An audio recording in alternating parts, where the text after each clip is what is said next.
बढ़ जाओ। जो पर्वतीय और प्राकृतिक क्षेत्र के बीच में मैदान है, लेकिन इसको दो तरीके से विभाजित किया गया है। एक तो ढाल एवं संरचनात्मक विशेषताओं के आधार पर इसको 4 भागों में विभाजित किया गया था।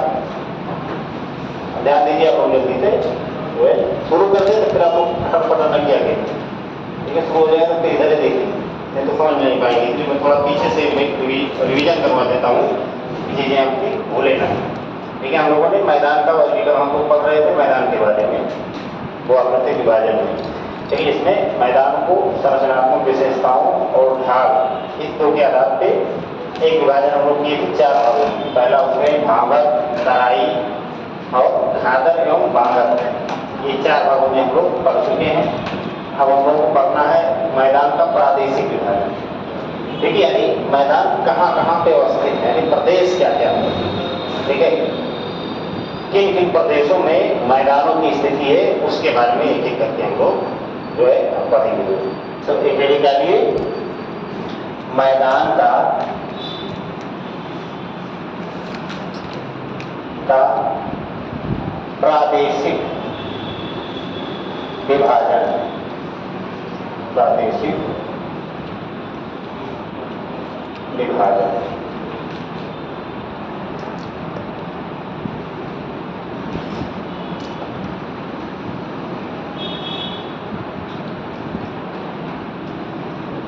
प्रादेशिक विभाजन पढ़ेंगे हम लोग तो उसमें देखते चलेंगे कि किस प्रदेश में किस किस प्रकार का मैदान है। तो अलग अलग मैदान भारत में, उनका निर्माण क्रम, उनकी मृदा, ठीक है, वहाँ नदियों की स्थिति, जलवायु वहाँ की सब अलग अलग है। जहाँ की जलवायु अलग होगी मुख्य रूप से, वहाँ पे भले समान रूप से चट्टाने हों लेकिन उसमें अंतर आ ही आ जाएगा। जैसे मैदानी क्षेत्र तो किसी जमाने में राजस्थान का क्षेत्र भी रहा होगा मैदान का भाग, लेकिन आज के समय में मैदान नहीं रहेगा। वो कौन जलवायु अलग है, 2 कारणों में वर्षा नहीं होती वहाँ पे, तो मरुस्थल में परिवर्तित हो गया। लेकिन उसी मैदान का कुछ भाग जो है, खास करके जो पूर्वी भाग है, वो आज हरा भरा मैदान के रूप में परिवर्तित हो गया। हमने वहाँ जल की व्यवस्था करा दी। एक मैदान आपका गंगा से लगा हुआ है, गंगा और उसके सहायक नदियों की बेसिन से लगा हुआ है। गंगा, यमुना, घाघरा, चंबल, बेतवा, केन, रामगंगा, तमाम दर्जनों नदियां हैं जो मैदानों में प्रवाहित होती हैं। तो यहाँ का मैदान कुछ और अलग होगा। कुछ मैदान ऐसे होंगे जो ऊपरी भागों में होंगे। ऊपरी भागों का मतलब है कि नदियों की मुख्य धारा के ऊपरी भागों में, ठीक है। तो वो बांगर के रूप में विकसित हो चुके होंगे। किसी जमाने में वहाँ पर खादर अवस्था रही होगी, यानी बहुत ज़्यादा उपजाऊपन रहा होगा। लेकिन जो धरातल की संरचना है, क्योंकि खास करके ढाल परिवर्तित होता रहता है। नहीं कि हर साल परिवर्तित होता रहता है, लेकिन हजारों वर्षों की प्रक्रिया के बाद में ढाल में बहुत सारे परिवर्तन आते ही रहते हैं। नदियों की जो मुख्य धारा है वो भी बदलती रहती है, क्योंकि नदियाँ कटान करती हैं। हो सकता है कि आज से 1000 साल पहले जो कुआनो नदी बहती है, हो सकता है यहाँ बह रही हो, लेकिन धीरे धीरे बाहर की तरफ जा रही है, तो उधर चली गई। क्योंकि बहुत सारी नदियाँ इस प्रकार जो अनेक मार्ग परिवर्तन के लिए विख्यात। जैसे बिहार का शोक किस नदी को आया था? बिहार का शोक किस नदी को आया? कोसी नदी को। शोक किस लिए कहा गया? शोक कहने का मतलब ये था कि वो अपने क्रियाकलापों से मानवीय गतिविधि को बहुत ज़्यादा प्रभावित करते थे, यानी मार्ग परिवर्तन बहुत ज़्यादा करते थे। मार्ग परिवर्तन करेगी तो जनधन की हानि होगी, तमाम घर मकान, पब्लिक इंफ्रास्ट्रक्चर, बिजली खंभे सब गिर गए नहीं गिरेंगे, ठीक है। तो लाखों करोड़ों रुपये नुकसान कराती हर साल जो है मार्ग परिवर्तन करती। तो अब मार्ग परिवर्तन जो नदियाँ करेंगी, ठीक है, तो वहाँ की जो सतह है तो एक समान रूप से रह पाएगी? बिल्कुल नहीं रह पाएगी। उसी प्रकार से नदियों के मैदानों के विकास क्रम, ठीक है, और वहाँ की प्रकृति विशेषकर जलवायु, लेकिन इन सारे लक्षणों के आधार पर हमने मैदान का वर्गीकरण प्रादेशिक स्तर पर कर दिया है। और चूंकि ये भी है कि हर नदी का अपना बेसिन था। बेसिन समझ रहे हैं आप लोग? बेसिन शब्द ये इस एनसीईआरटी की जरूरत नहीं पे होती। एक शब्द होता है बेसिन। बेसिन का सीधा सा मतलब है कि एक कोई मुख्य नदी हो, ठीक है, और छोटी बड़ी तमाम उसकी सहायक नदियाँ हों, ठीक है, तो सबको मिला के कंपोजिट रूप में उसको बेसिन बोलते हैं। जैसे गंगा नदी बेसिन, अगर कहीं लिखा है बेसिन तो क्यों लेंगे गंगा नदी बेसिन को।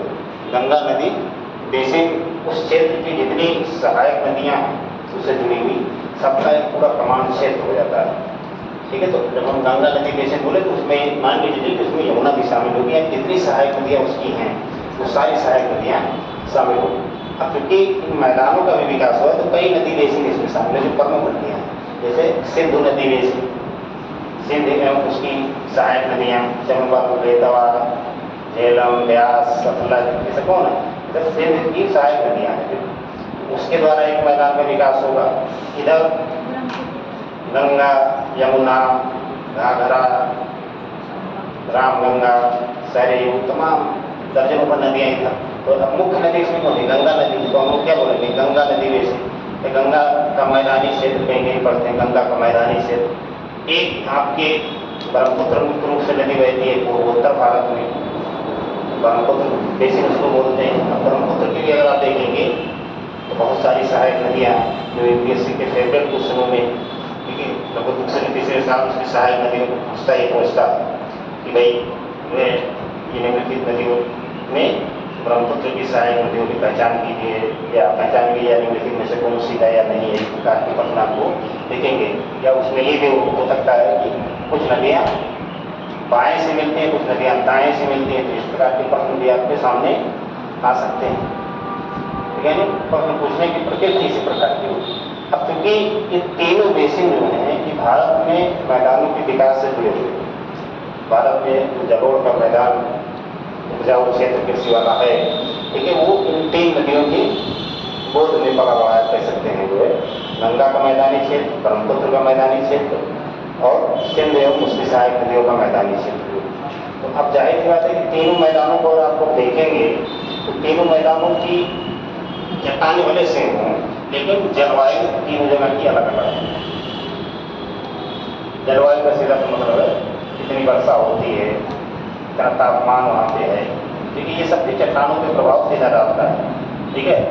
अब तीनों जगह अलग अलग ही नहीं, और तीनों जगह वर्षा की मात्रा भी अलग अलग है। सिंधु नदी के बेसिन के क्षेत्र में वर्षा की मात्रा कुछ और, गंगा नदी वाले क्षेत्र में कुछ और वर्षा की मात्रा है, समय भी अलग। पूर्वोत्तर भारत में जो ब्रह्मपुत्र नदी बहती है उसका अलग है, जो कम ज़्यादा मात्रा है। तो जाहिर सी बात है कि मैंने बताया कि जलवायु का सीधा किसी जगह की चट्टानों पर सीधा प्रभाव होता है।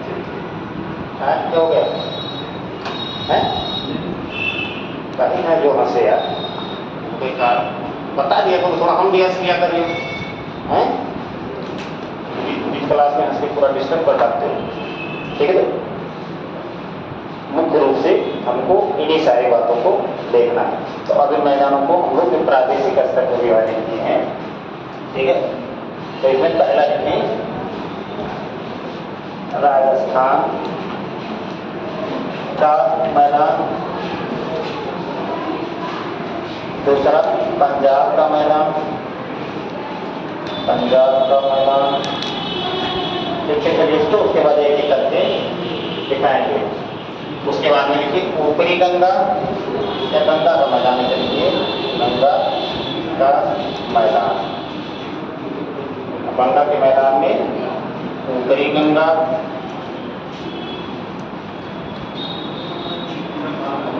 मध्य गंगा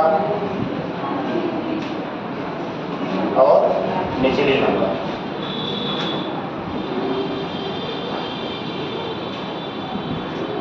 चौथा आपका हो जाएगा ब्रह्मपुत्र का मैदान, ठीक है, हो जाएगा ब्रह्मपुत्र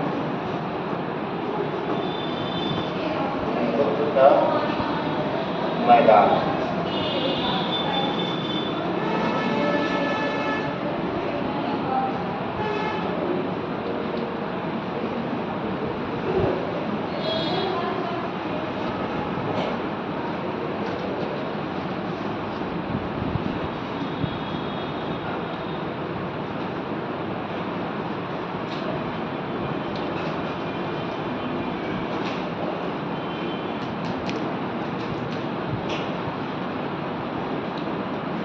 लिए एक छोटा सा मैप बनाओ भारत का, ठीक है, तो उसमें इन सभी को दर्शाओ जैसा कि मैं बताऊँ, उसके बाद तो बहुत अच्छे से समझोगे।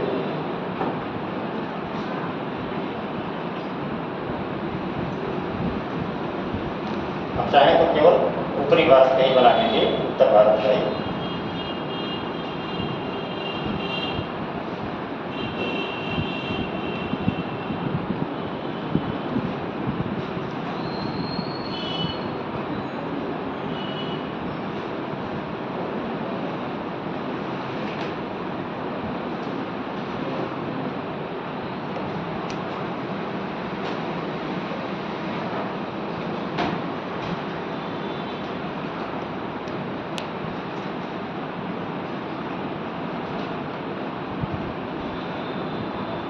अब इसमें राजस्थान का मैदान कहाँ होगा, इसे बना लो अपनी कापी में। राजस्थान का इधर पंजाब का बना लो, इधर उत्तरी गंगा का, इधर मध्य गंगा का और इधर निचली गंगा का मैदान। इसी प्रकार से हमें बॉक्स में बनाते चलो, जैसे लोकेशन क्लियर रहेगी कि कहाँ की बात हम लोग कर रहे हैं। थोड़ा मैप आप लोग अच्छा बनाएगा, हमारा क्लियर बना है। चलिए पहला राज्य राजस्थान का मैदान, थोड़ा थोड़ा इसके बारे में समझेंगे भी और थोड़ा सा लिखते चलेंगे।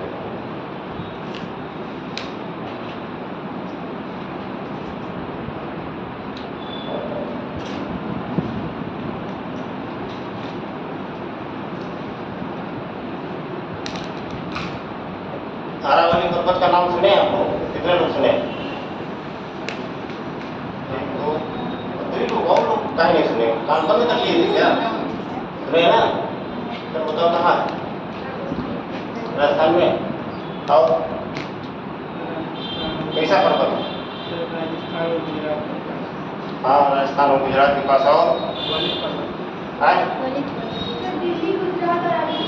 वेरी गुड, ठीक है। अरावली पर्वत जो है बहुत पुराना पर्वत है।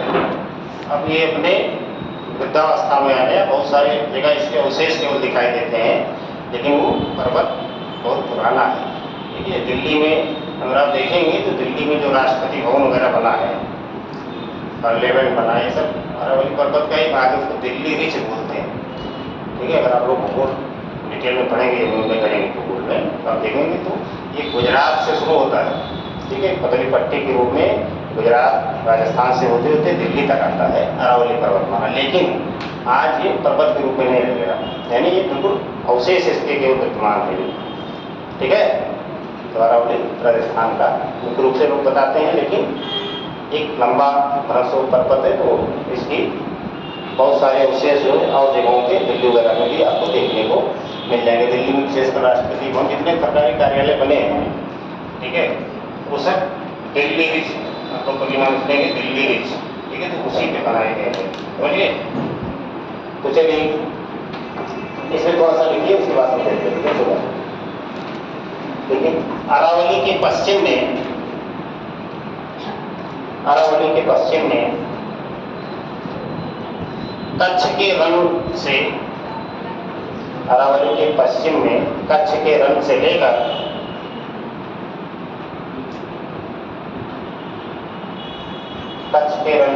लेकर पूर्व में भारत पाक की सीमा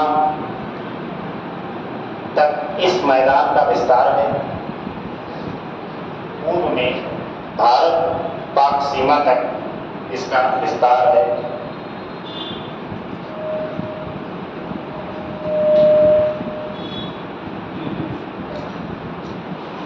यह मैदान, यह का मतलब राजस्थान का मैदान, लगभग 1.75 लाख वर्ग किलोमीटर में विस्तारित है। 1.75 लाख वर्ग किलोमीटर में विस्तारित है। 25 सेंटीमीटर की वर्षा रेखा द्वारा, 25 सेंटीमीटर की वर्षा रेखा द्वारा यह मैदान 2 भागों में बटा हुआ है।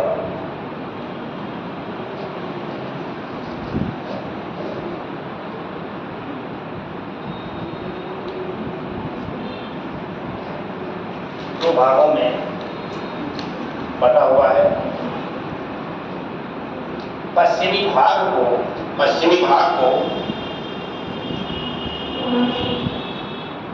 मरुस्थलीय प्रदेश,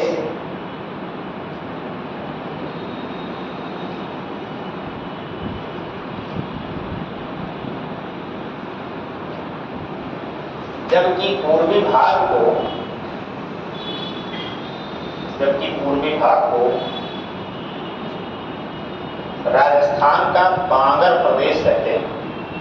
राजस्थान का बांगर प्रदेश कहते हैं।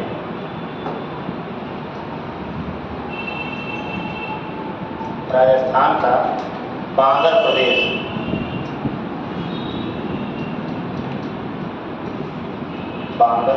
ये जानते हैं ना, समझ रहे हैं? बांगर प्रदेश का मतलब हो गया सीधी सी बात की जहाँ नदी का पानी बहुत जल्दी नहीं पहुँचता है, बहुत ऊंचाई वाला क्षेत्र नदी की घाटी से, वो बांगर में परिवर्तित हो, जहाँ पे हर वक्त नदी का पानी पहुँचे और अवसाद पहुँचे, यानी जलोढ़ पहुँचे, तो उसको हम लोग खादर के रूप में कहते हैं। खादर ज़्यादा उपजाऊ क्षेत्र होता है और बांगर जो होता है वो इस तरह का बंजर क्षेत्र होता है। तो राजस्थान का जो मैदान है उसको दो भागों में बांट दिया था। एक पश्चिमी भाग में मोटा मरुस्थल के रूप में है और एक पूर्वी भाग जो बांगर प्रदेश, यानी उस प्रदेश में बहुत सारी संभावनाएं हैं। ठीक है, याद कीजिए, दो भागों में बांट देते हैं। पूर्वी भाग को बांगर प्रदेश कहते हैं। इस मैदान का निर्माण सिंधु एवं उसकी सहायक नदियों के अवसादों से हुआ है। इस मैदान का निर्माण सिंधु एवं उसकी सहायक नदियों के अवसादों से हुआ है।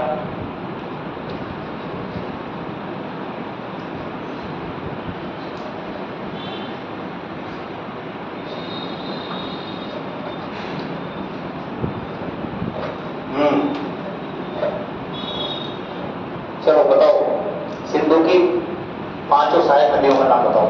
झेलम, रावी, चिनाब, व्यास, सतलज और सर्वदर्शी। ध्यान से बताना, या तो उत्तर से दक्षिण या दक्षिण से उत्तर। उत्तर से दक्षिण। बताओ। झेलम, रावी, चिनाब, व्यास, सतलज। क्या? झेलम, रावी, चिनाब, व्यास, सतलज। थोड़ा सा गलत है, आप बताओ। झेलम, चिनाब, रावी, व्यास।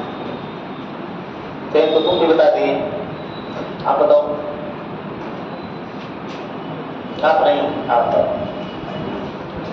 झेलम, चिनाब, रावी, व्यास, सतलज। सब रखे हैं यार इसके बाद। चलिए नाम बता लेंगे, यही बहुत खुशी की बात है। क्रम आप देख लीजिएगा थोड़ा सा, क्रम आप जैसे प्रश्न जो पूछेगा वो उत्तर से दक्षिण या दक्षिण से पूर्व की तरफ पूछता है, लेकिन वैसे हम आपको बोले कि आप लोग नाम बता लेंगे, ये बड़ी खुशी की बात हमको यही है।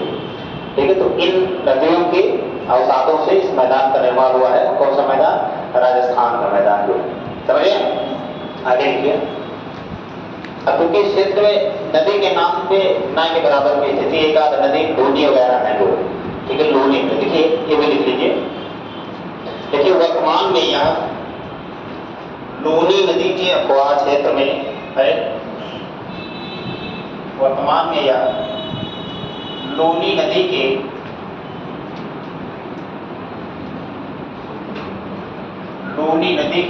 अपवाह क्षेत्र में है। तो बहुत महत्वपूर्ण नदी है, जान लीजिए। नदी की अपनी अलग विशेषता है। पहला चीज तो मरुस्थलीय अपवाह क्षेत्र की नदी है, तो इसमें 6 महीने पानी रहता है। जब मौसम रहता है जलवायु वाला, मानसून वाला, तब तो पानी रहता है, और उसके बाद ये बालू में है तो सूख जाती है। ठीक है, और दूसरी चीज कि अपना जो मुहाना बनाती है, मुहाना का मतलब जहाँ नदी समाप्त होती है, ठीक है, तो अपना मुहाना जो बनाती है ये समुद्र में नहीं बनाती, ये उसी कच्छ के रन में जाके विलुप्त हो जाती है। ठीक है, तो ये सारी विशेषताएं इस नदी की है जो है लूनी नदी। तो लिखिए, जो कि अजमेर के निकट अन्ना सागर झील, कितने तथ्य हैं जो मैं लिखवा दे रहा हूँ, उसको याद रखिएगा आपको। जो अजमेर के निकट अन्ना सागर झील, अजमेर के निकट, मैं लिख दे रहा हूँ अन्ना सागर झील।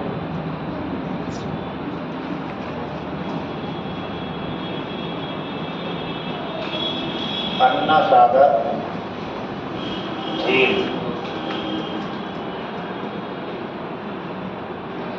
ये अरावली की एक पहाड़ी है, नागा पहाड़ी जिसको बोलते हैं हम लोग, ठीक है। तो उसी से झील निकली हुई है, वहीं से नदी निकलती है। तो लिख लीजिए अन्ना सागर झील, ब्रैकेट में लिख दीजिएगा अरावली की नाग पहाड़ी, अरावली के नाग पहाड़ी।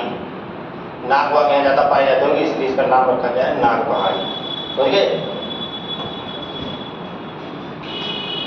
ये बाजार क्या होने तो आप लोग नाग वाला समझ जाए। इस तरफ कान बहुत ज़्यादा कान पाए जाते होंगे, नहीं ठीक है। तो भाई अरावली की नाग पहाड़ी के आसपास ये झील है। ब्रैकेट बंद कर दीजिए, ब्रैकेट बंद से निकलकर कच्छ के रण में विलीन हो जाती है। कच्छ के रण में विलीन हो जाती है। कच्छ के रण में विलीन हो जाती है। आप क्या नहीं लिख रहे हैं जी? हैं? तो बुक से लिखना है कि कलम से लिखना है? करो जब कॉपी नहीं लगे तो कॉपी पे लेके आया करो भैया, इसे मत आया करो कथा सुनने आते हो हैं, ये भी प्रसाद मिलेगा। लिखा करो, नहीं तो समझ नहीं पाओगे तो हवा मुड़ जाएगा। तो ठीक है, कल से लाना, ठीक है। हाँ क्या बोल रहे थे? विलीन हो जाती है, ठीक है। तो इस नदी को ये जानना है जो, ठीक है। अब आगे को पैराग्राफ चेंज कर दो। मरुस्थलीय क्षेत्र में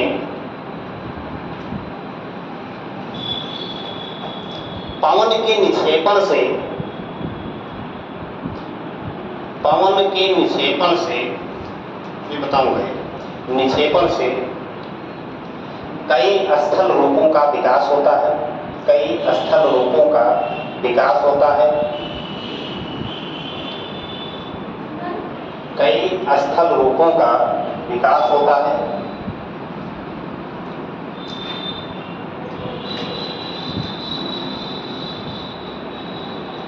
जैसे बालुका स्तूप, बालुका स्तूप, इस तरह लिखिए, बालुका स्तूप। ऐसे बालुका स्तूप, ठीक है। लेकिन इन्हीं बालुका स्तूपों के विकसित स्वरूप को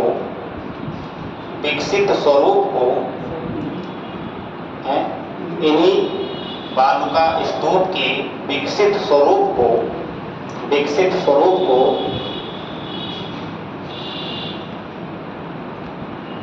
धरियान बोलते हैं। धरियान, टर्म आप लोग याद रखिएगा, धरियान बोलते हैं।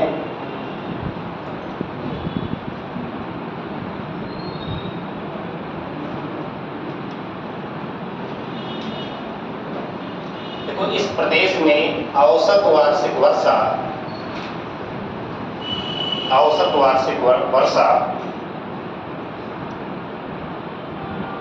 50 सेंटीमीटर से भी कम होती है।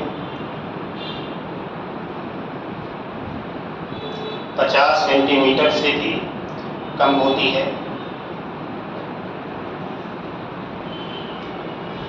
तथा उष्णकटिबंधीय कंटीले वनों का विस्तार मिलता है। तथा उष्णकटिबंधीय कंटीले वनों का विस्तार मिलता है।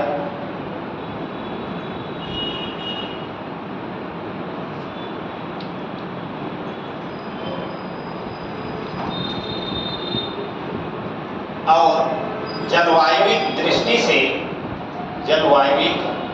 से यहाँ महाद्वीपीय प्रकार की जलवायु पाई जाती है। यहाँ महाद्वीपीय प्रकार की जलवायु पाई जाती है।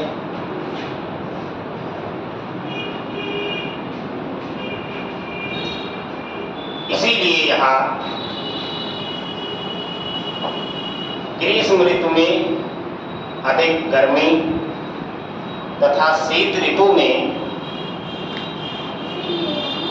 इसीलिए यहाँ ग्रीष्म ऋतु में अधिक गर्मी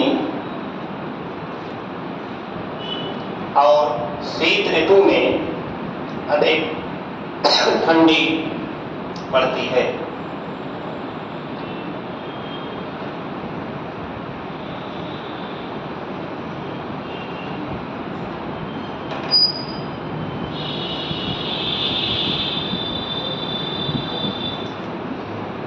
अब इसमें 2-3 शब्द आए हैं, उन शब्दों को थोड़ा समझ लीजिए, नहीं समझ लेते हैं। जैसे राजस्थान के जो मैदान है, ठीक है, यहाँ मैंने लिखवाया कि महाद्वीपीय प्रकार की जलवायु पाई जाती है। ठीक है, जलवायु भी मुख्य रूप से इसको 2 भागों में बांटा जाता है। ठीक है, महाद्वीपीय प्रकार और महासागरीय प्रकार। ठीक है, तो इन दोनों की अपनी विशेषता होती है। जो महासागरीय जलवायु होगी, ठीक है, तो महासागरीय जलवायु की पहली विशेषता है कि यहाँ पे ठंडी में ठंडी भी बहुत ज़्यादा लगेगी और गर्मी में गर्मी बहुत ज़्यादा लगेगी, क्योंकि ये समुद्र से दूर होता है। और समुद्र तटीय प्रदेशों में क्या होता है, महासागरीय जलवायु पाई जाती है। वहाँ क्या होता है कि दिन में स्थानीय पवनें चलती हैं। जैसे दिन के समय क्या होता है कि स्थलीय क्षेत्र में लो प्रेशर होता है और सागरीय क्षेत्र में हाई प्रेशर होता है। तो सागरीय क्षेत्र से स्थल की तरफ हवाएं चलती हैं, जिसको हम लोग सागरीय समीर बोलते हैं। और रात में इसका ठीक उल्टा हो जाता है, तो रात में होता है स्थलीय समीर। और किसी भी जगह पे अगर तापमान का स्थानांतरण बराबर होता रहता है, ठीक है, तो वहाँ का तापमान जो होगा वो समकारी प्रकृति का होगा, ना अधिक गर्मी और ना अधिक ठंडी।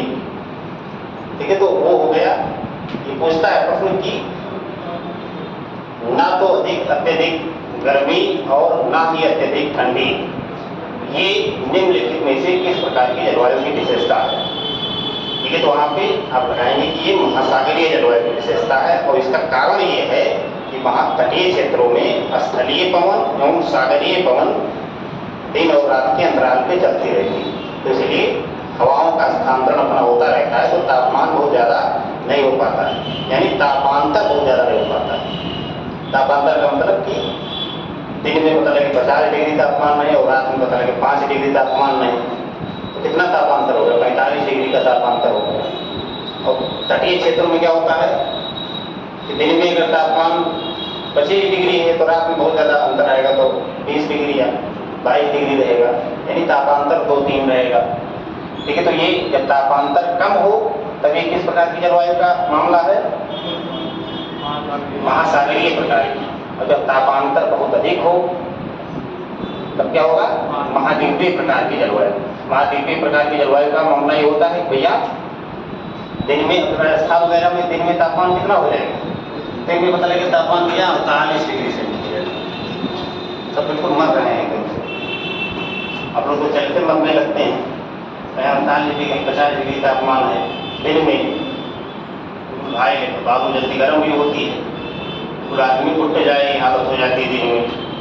और रात में तापमान कितना क्या गिरती है, क्योंकि बाबू का ये नेचर होता है जो जल्दी ठंडा भी हो जाता है। रात में पता लगे 5 डिग्री तापमान,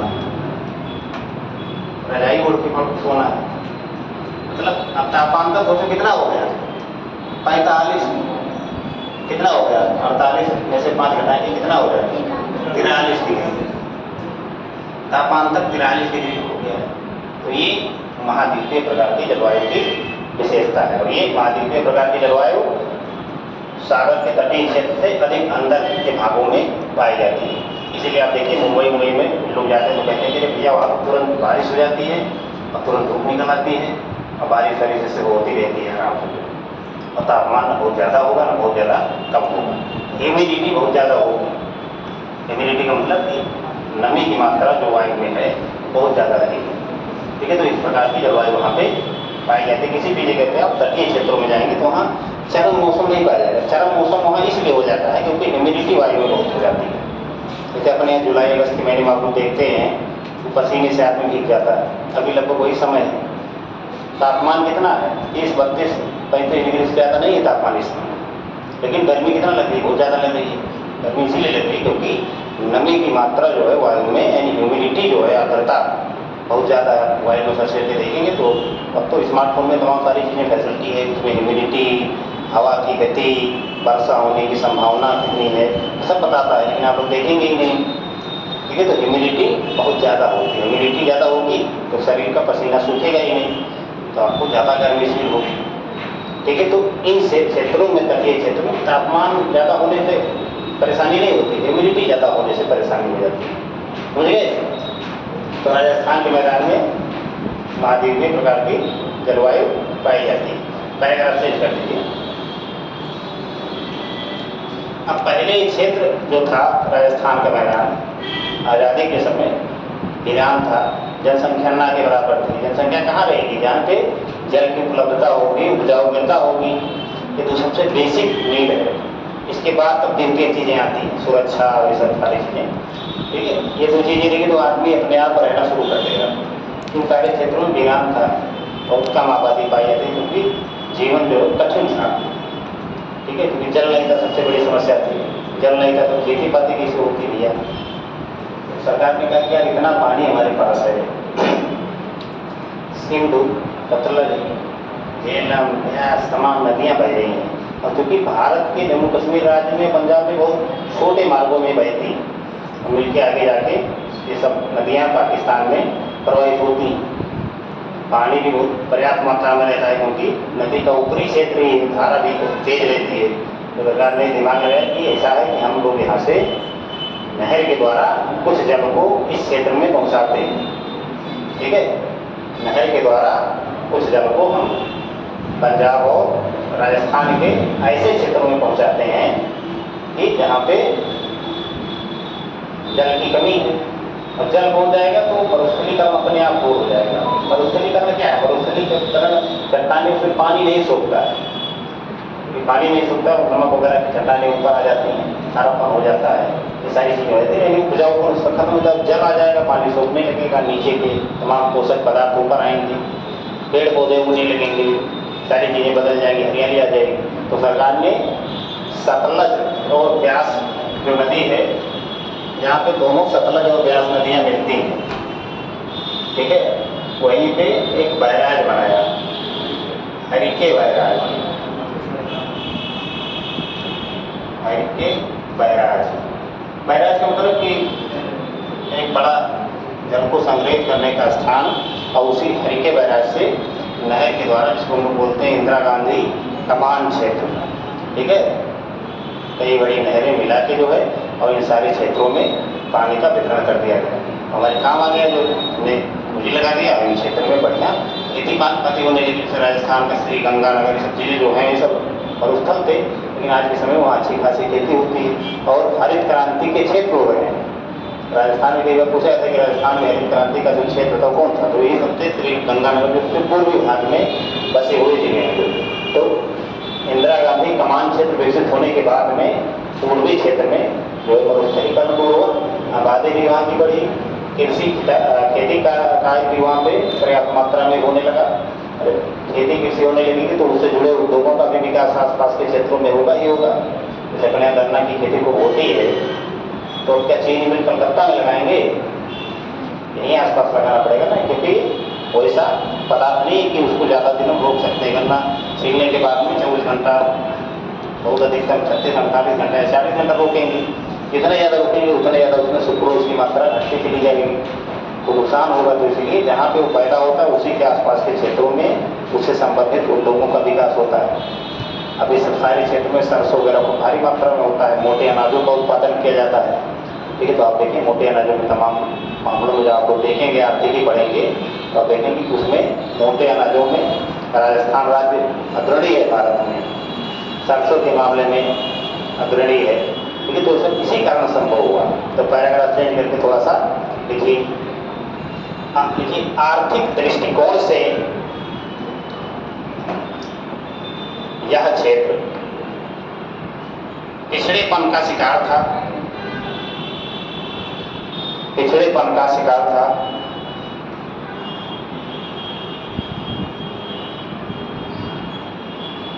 लेकिन स्वतंत्रता के पश्चात इस क्षेत्र में, लेकिन स्वतंत्रता के पश्चात इस क्षेत्र में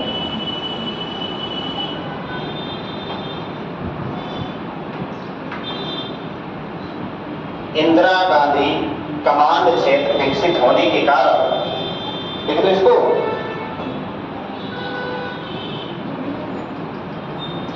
इंदिरा गांधी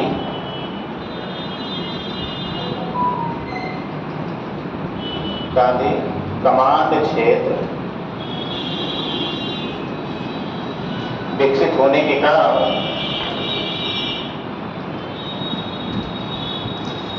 सिंचाई सुविधाओं का विस्तार हुआ है, सिंचाई सुविधाओं का विस्तार हुआ है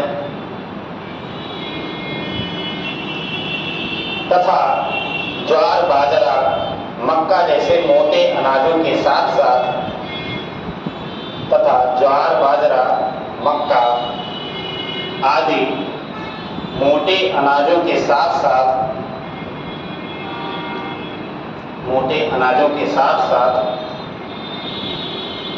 गन्ना जैसे नगदी फसलों का भी उत्पादन होने लगा है।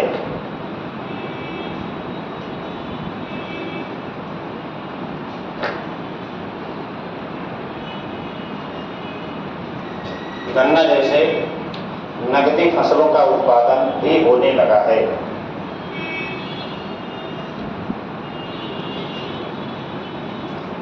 इसके साथ साथ इस क्षेत्र में ये प्रश्न कई बार पूछा गया है, यहाँ पे कई लवण झीलें हैं, ठीक है, लेकिन तो प्रश्न कई बार पूछा गया तो उन झीलों का नाम लिखिए। लेकिन इसके साथ इस प्रदेश में कई लवण झीलें जैसे सांभर,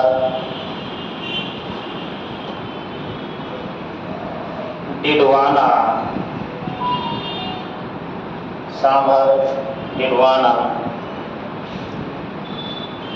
लुणकरणसर,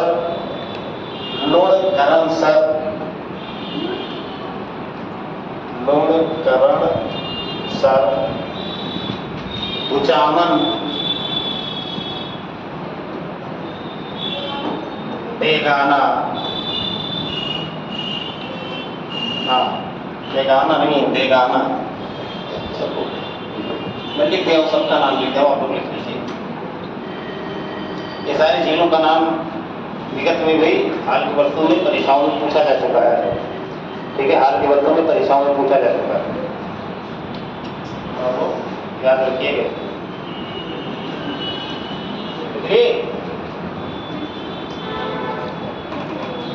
झीलें पाई जाती हैं, पूरा वाक्य कर दो, झीलें पाई जाती हैं।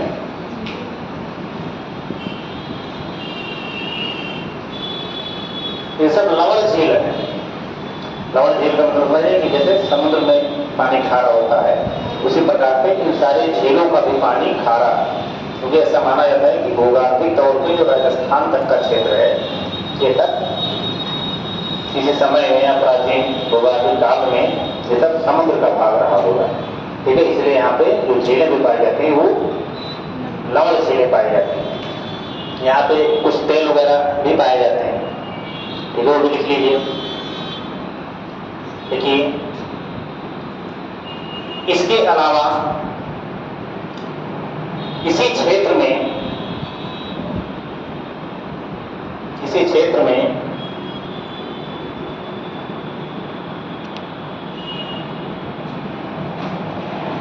कई तेल कूप भी अवस्थित हैं, जैसे मंगला, कई तेल कूप भी अवस्थित हैं, जैसे मंगला तो लिख लेंगे, है, भाग्यम, मंगला के कामा देखे भाग्यम, ये सब तेल कूप के नाम ही बताते हैं, पूरी बात तो ले लीजिए। मंगला, भाग्यम,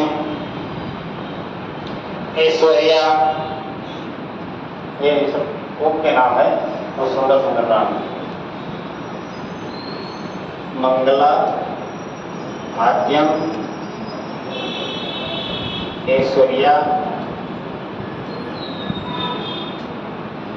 आदि, ये सब ONGC और केयर एनर्जी, ठीक है, इन सब की जो है साझेदारी से जो है स्विट्जरलैंड के भी जो है कुछ इसमें साझेदारी, इन सबके साझेदारी से इन क्षेत्रों में तमाम तेल कूपों का विकास किया गया, जहाँ से तेल का उत्पादन भी किया जाता है।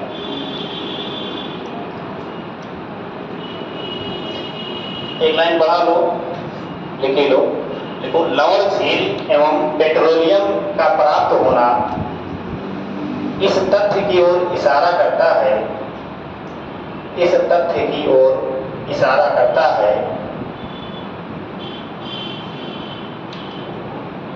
इस तथ्य की ओर इशारा करता है कि यह प्रदेश कभी समुद्र के जल में डूबा रहा होगा, समुद्र के जल में डूबा रहा होगा।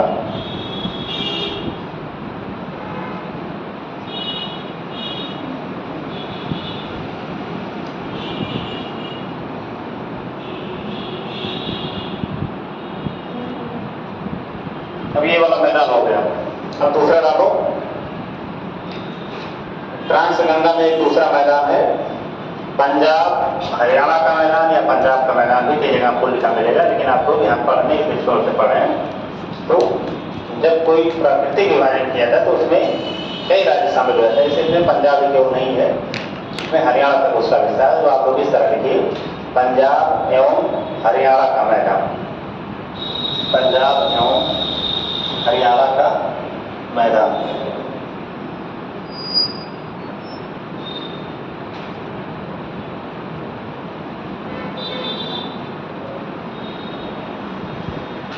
पंजाब एवं हरियाणा का मैदान, इसको ऐड कर देना, चलो ऐड कर दिए।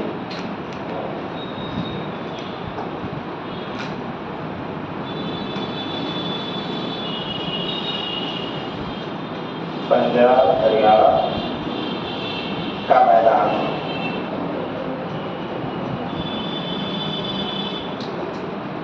यानी ये ट्रांसगंगा का मैदान है, ट्रांस से पार यानी गंगा के पार वाला ये सब मैदानी क्षेत्र है। तो इसलिए कई बार आपको लिखेगा ट्रांसगंगा पार मैदानी क्षेत्र, इस प्रकार भी लिखा मिलेगा। लेकिन आप लोग ये मान के चलिए कि ये सिंध एवं उसकी सहायक नदियों के द्वारा विकसित किया गया क्षेत्र है जो है, तो इसलिए तो गंगा पार हो जाता है, या सिंध एवं उसकी सहायक नदियों के द्वारा विकसित मैदान भी बोला जाता है। प्रादेशिक विभाजन हम लोग चूंकि यहाँ पढ़ रहे हैं तो इसलिए हम प्रादेशिक स्थलों का नाम लिखेंगे, तो इसलिए मैंने पंजाब हरियाणा का मैदान सीधे लिखवा दिया, ठीक है। तो किसी प्रकार से इसमें कंफ्यूज ना मत रहिएगा, ठीक। इसमें भी लिखिए, इसमें लिखने पहले तो चित्र बना लीजिए पहले, या थोड़ा सा समझें। इधर की तरफ बना लीजिए, उधर की तरफ लिखिएगा।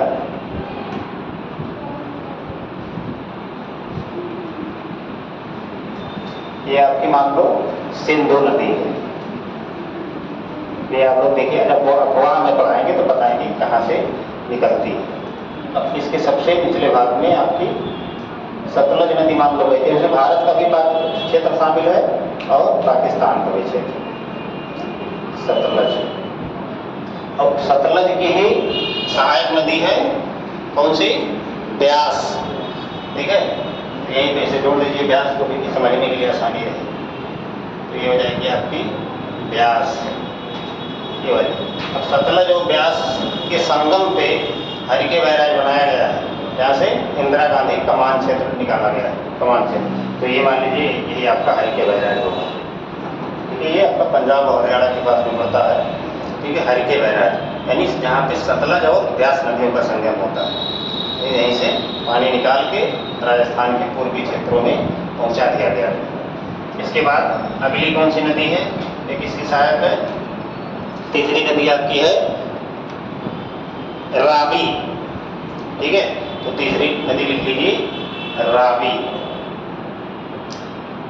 रावी नदी जो है ये किसकी सहायक नदी है, ये चेनाब की सहायक नदी है, रावी। ये हो गया आपकी चेनाब और ये आपका हो गया झेलम। तो ये तो आपका सिंधु नदी है ही है। तो इसके क्रम आप लोग यहीं पे से बना लीजिए, तो फिर आगे वो दिखाएंगे।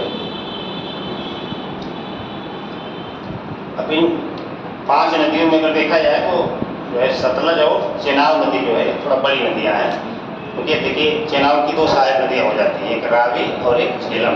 झेलम भी चेनाब में नहीं मिलती, डायरेक्ट सिंधु में नहीं मिलती, ये चीज़ ध्यान रखिएगा आप लोग। ठीक है, तो इन 5 का नाम लिखिए, ऐसे बना लीजिए। चित्र बन जाने से थोड़ा सा आपको आसानी हो जाएगी। ठीक है,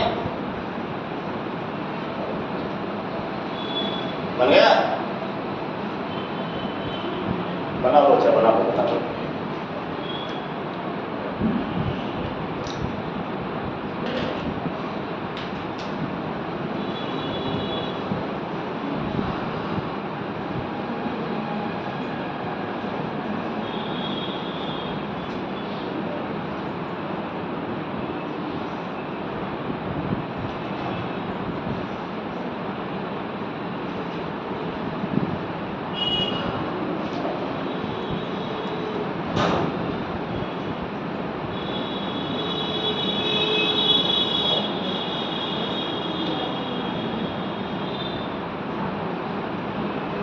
बना लिए?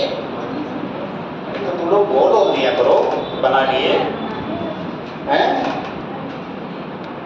कितना शर्माते हैं हम, बोलते तक नहीं। चलिए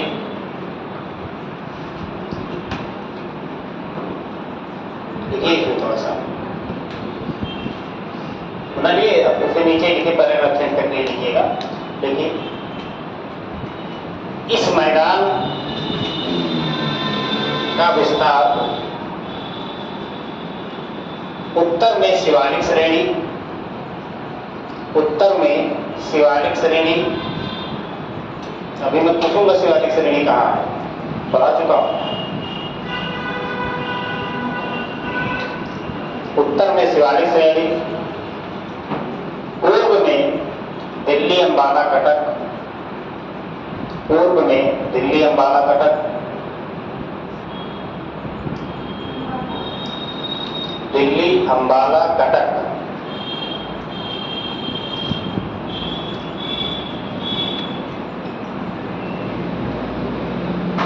तथा दक्षिण पश्चिम में राजस्थान के मैदान,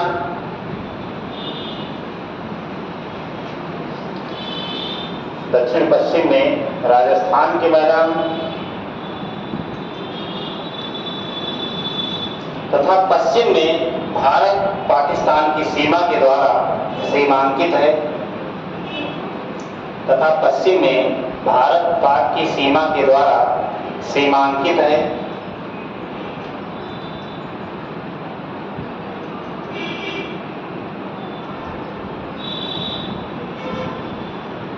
इसका क्षेत्रफल 1.07 लाख वर्ग किलोमीटर है। 1.07 लाख वर्ग किलोमीटर है। यह सिंध एवं उसकी सहायक नदियों के द्वारा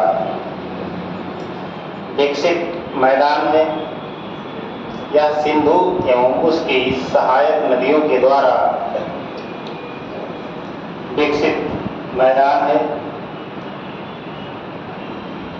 तथा संरचनात्मक दृष्टिकोण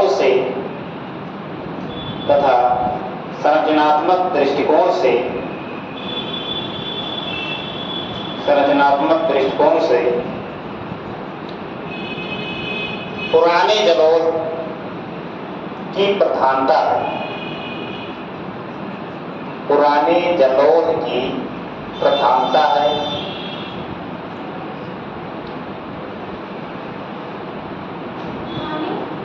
पुराने जलोढ़ से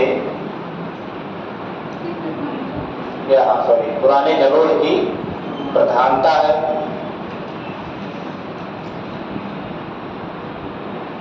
तो इस मैदानी प्रदेश में 5 नदी दोआब क्षेत्र हैं। 5 नदी दोआब क्षेत्र हैं।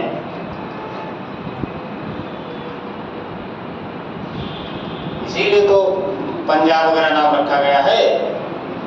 देखिए तब चीज़ें जानिए। देखिए इसीलिए पंजाब आप देखेंगे तो भारत का भी एक समृद्ध राज्य है और पाकिस्तान का भी सबसे समृद्ध राज्य कौन सा है? पंजाब ही है। ठीक है,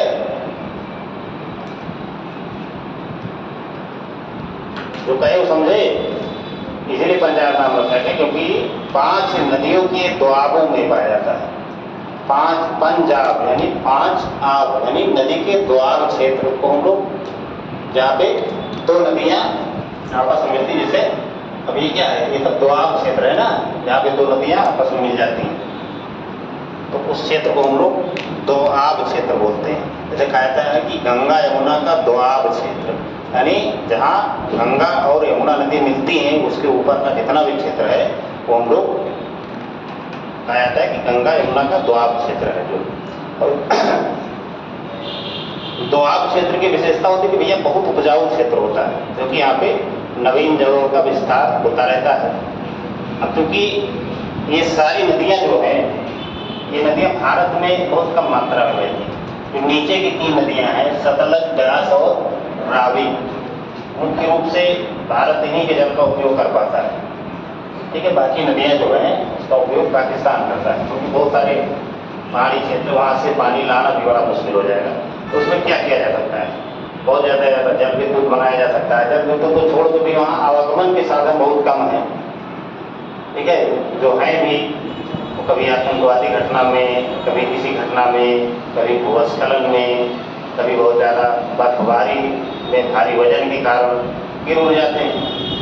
ठीक है, तो वहाँ से पानी लाना बड़ा मुश्किल है। लेकिन भारत और पाकिस्तान के मध्य में इन 5 नदियों के जल को लेकर हमेशा विवाद रहा है। स्वतंत्रता के बाद तो बहुत ज़्यादा विवाद हुआ जो है कि भाई भारत कहता भाई हमारे यहाँ निकल रही हैं ज़्यादातर नदियाँ, तो पानी के हक हमारा हुआ। पाकिस्तान कह रहा था यार ज़्यादातर हमारे क्षेत्र में बहती हैं जो, तो हमारा भी हुआ। और दोनों लोग लड़े अपना कुश्ती उश्ती। तो कुश्ती में मजाक में कह रहा हूँ, आप लोग कुश्ती समझ जाएँ। लिख भी लें कहीं पे कि भारत पाकिस्तान के बीच में स्वतंत्रता के बाद में कुश्ती हुई। ठीक है, इस तरह नहीं करना है। लड़ के फाइनल नहीं कर पाए तो विश्व बैंक ने मध्यस्थता की 1960 में। भैया ऐसा है कि जो ऊपर की 3 नदियां हैं, चिनाब, झेलम और सिंधु, इसका जल आप ले लीजिए, और जो नीचे की सतलज, ब्यास और रावी, इन 3 नदियों का जल भारत को कहेगा कि आप इसका यूज कीजिए। लेकिन दोनों को एक दूसरे के स्थानीय निवासियों का ध्यान रखना है। मैं वहाँ लोगों को पीने ना दो पानी जो कहेगा कि 20% पानी भारत देश इन सब का प्रयोग कर सकता है। वही क्योंकि भारत के क्षेत्र से प्रवाहित हो गई, तो भारत को कहेगा कि जो नदी आपके क्षेत्र में प्रवाहित हो रही है उस पानी को आप रोकिए मत, लेकिन 20% पानी आप उसका प्रयोग कर लीजिए। तो 1960 में हुआ भारत और पाकिस्तान के बीच सिंधु जल समझौता। अब कोई घटना उतना ज़्यादा बड़ी होती तो भारत के पास ये सामरिक या वो सामरिक बड़ा था ही नहीं है। भारत यहाँ पे बांध वांध तक कहीं बना लिया जो ठीक है, लड़ो इधर हम पानी खोलते हैं, और तो छोड़ो तुम बाढ़ में मर जाओगे। ठीक है, क्योंकि घातक हो जाएगा ना, पानी छोड़ दिया जाए तो बहुत ज़्यादा बाढ़ की स्थिति हो जाएगी जो। और ये भी एक तरह से युद्ध में एक सामरिक बढ़त की बात होती है कि किसी देश के सामने आप किसी भी क्षेत्र में बढ़त हासिल है। जैसे भारत पाकिस्तान के साथ करता है, उसी सेम स्थिति की तरह चीन भारत के साथ बढ़त हो जाता है, क्योंकि वो सामान्य रूप से ऊंचाई के क्षेत्र में है। ब्रह्मपुत्र वगैरह नदियाँ जो है उसी की तिब्बत वगैरह से निकलती हैं, उसी सारे क्षेत्र से जो, तो उसने भी अपने यहाँ टाइम को बना लिया। तो कई बार भारत ने विशेष इसके लिए चिंता भी व्यक्त की, तमाम मंचों पे, व्यक्तिगत स्तरों पे आया भी बात को कि आप बिल्कुल हमारी सीमा के निकट किसी प्रकार का बांध वगैरह नहीं बना सकते हैं, जिससे हमारे रूप से हमको किसी प्रकार का नुकसान हो। अभी युद्ध होने लगे तो पता लगे छोड़ दे, पूरा पूर्वोत्तर बाढ़ की स्थिति में त्रस्त हो गया। जब पहले से बाढ़ है तो वहाँ पे कौन सा सेना का वाहन जा पाया बंदूक चलाने, केवल वायुसेना बचेगी। जो वायुसेना तो छोड़ो, वहाँ आदमी नहीं बचेंगे तो क्या करेंगे, सेना क्या करेंगे जो है लड़के। लेकिन तो ये सब क्या होता है, ये सब सामाजिक रूप से बढ़त के लिए इस्तेमाल किए थे। लेकिन बहुत अमानवीय देश होगा तो इस प्रकार की हरकत करेगा। भारत तो मिलकर के भी ऐसा कुछ करेगा कि पानी छोड़ते लाखों लोग मर जाएं पाकिस्तान के निर्दोष लोग, उससे अच्छा परमाणु बम ही फेंक दो फिर। बस इतने मारने की सोच चढ़ा हुआ है, परमाणु बम फेंक दो, दोनों देशों के पास है वो, लेकिन पानी में डूबो के मत मारिए, ठीक है। लेकिन ये माना जाता है कि गलत है। तो सिंधु जल समझौता के तहत यही समझौता है कि 3 नीचे की नदियों का भारत पूर्णतः प्रयोग करेगा, ऊपर की 3 नदियों का पाकिस्तान करेगा। लेकिन भारत को ये कहा गया कि 20% जल जो है इन तीनों नदियों का भी आप प्रयोग कर सकते हैं। तो ये कई बार बीच बीच में मुद्दा उठता है, क्योंकि आप लोग यूपीएससी और पीसीएस स्टेट पीसी की तैयारी कर रहे हैं, तो आपको ये सब चीज़ जानना पड़ेगा। और ये सब चीज़ें हमेशा चर्चा में भी रहती। तो आपसे बहुत ज़्यादा प्री वगैरह में प्रश्न जो है आप स्टेट पीसीएस का देंगे तो कई बार प्रश्न पूछा जाता है कि सिंधु जल समझौता कब हुआ, यही प्रश्न पूछ लिया तो डेट वोट भी याद करना बड़ा चुनौतीपूर्ण काम है, पूछा ही जाता है उससे संबंधित प्रश्न। या ये प्रश्न पूछ लिया कि सिंधु जल समझौता निम्नलिखित में से किस संस्था की मध्यस्थता में संपन्न हुआ, और उसमें दे दिया संयुक्त राष्ट्र संघ, IMF, विश्व बैंक, सार्क, इसे 4-5 संगठन का नाम दे दिया जो है। तो आप लोग तो पढ़े हैं तो लगा ले जाएंगे, नहीं तो भी मर जाएंगे। मर जाएंगे मतलब कि नहीं कर पाएंगे, आप लोग पूछेंगे क्वेश्चन नहीं कर पाएंगे, मरेंगे किसे, ठीक है। तो ये सब चीज़ें आप लोग तथ्यात्मक रूप से भी ध्यान दिया करिए। चलिए और लिखिए, इसमें क्या लिखिए, संरचनात्मक दृष्टिकोण से या नवीन जलोढ़ से, पुराने जलोढ़ से निर्मित मैदान है। 5 द्वार में विभाजित है, लिखिए। तो 5 का नाम लिख लो। पहला लिखो पिस्त द्वार, याद करो बेटा, लिख लो 1-2-3 करके। पहला पिस्त द्वार, पिस्त द्वार, ये किसके बीच में है, इसी सामने नदी का नाम लिख लो। लिख लो, फिर नीचे कौन सी नदी है, सतलज और ब्यास, तो लिख लो। पिस्त द्वार का मतलब सतलज एवं ब्यास नदी के बीच। तो आप समझ रहे हैं ना, ये तो पता नहीं कौन सी कथा सुना चले जाए आप लोग समझने के बाद। द्वार, ए बताओ तुम क्या होता है द्वार, तुम्हें? हाँ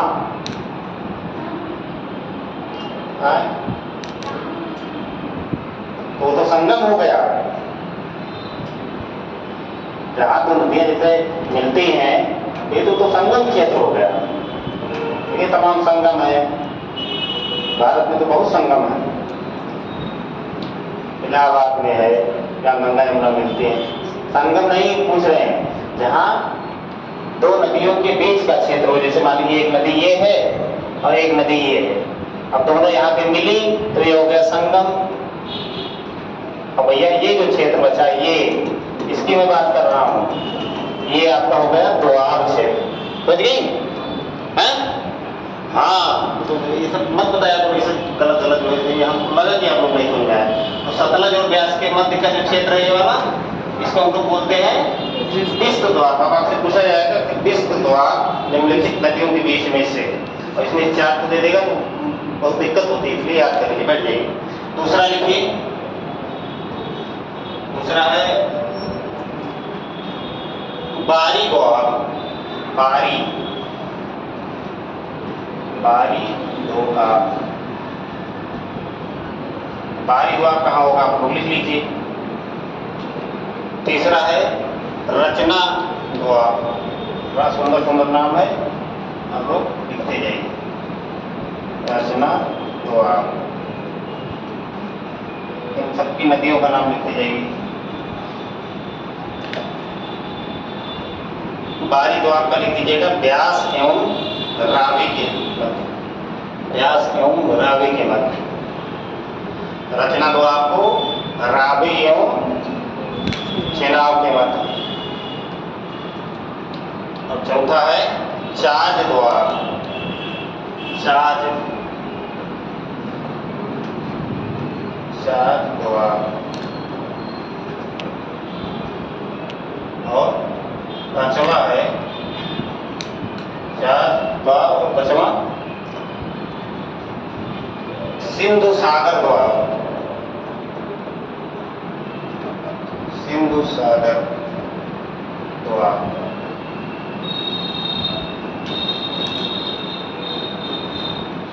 और सिंधु सागर द्वार जो है, चाज द्वार, चाज द्वार कहाँ है? हाँ लिखिए।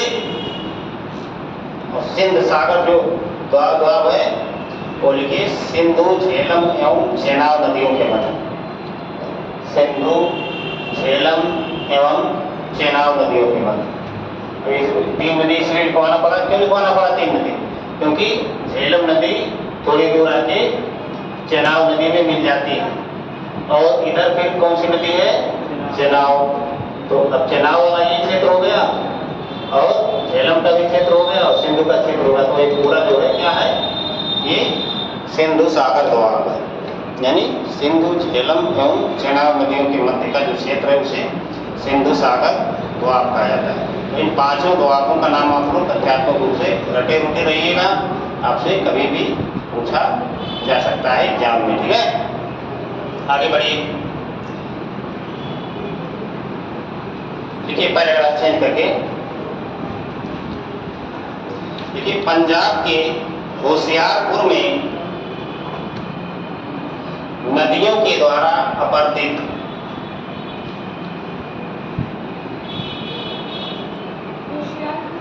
होशियारपुर में नदियों के द्वारा अपरदित नदियों के द्वारा अपरदित क्षेत्र को चोंस अपर्दन कहा जाता है।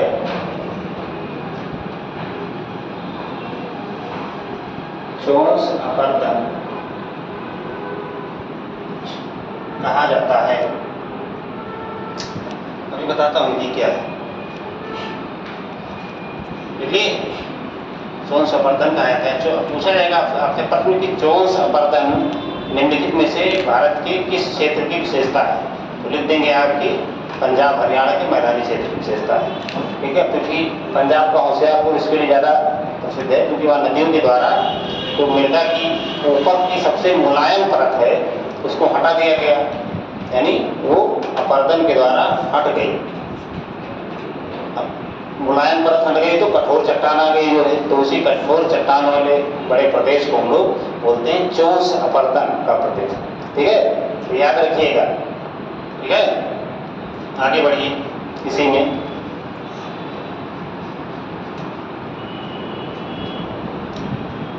देखो, इस मैदान में थोड़ा जलवायु का अभी लिख दीजिए।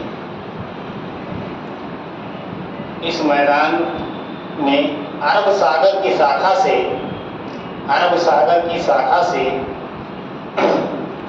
80 से 100 किलोमीटर 80 से 100 सेंटीमीटर औसत वार्षिक वर्षा होती है। 80 से 100 सेंटीमीटर औसत वार्षिक वर्षा होती है।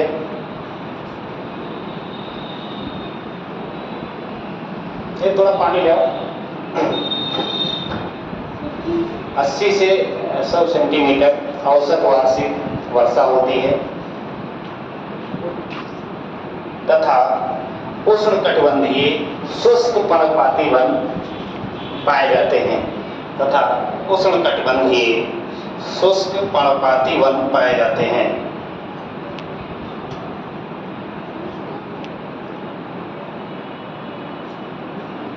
उष्णकटिबंधीय शुष्क पर्णपाती वन पाए जाते हैं तथा यह भी महाद्वीपीय प्रकार की जलवायु का क्षेत्र है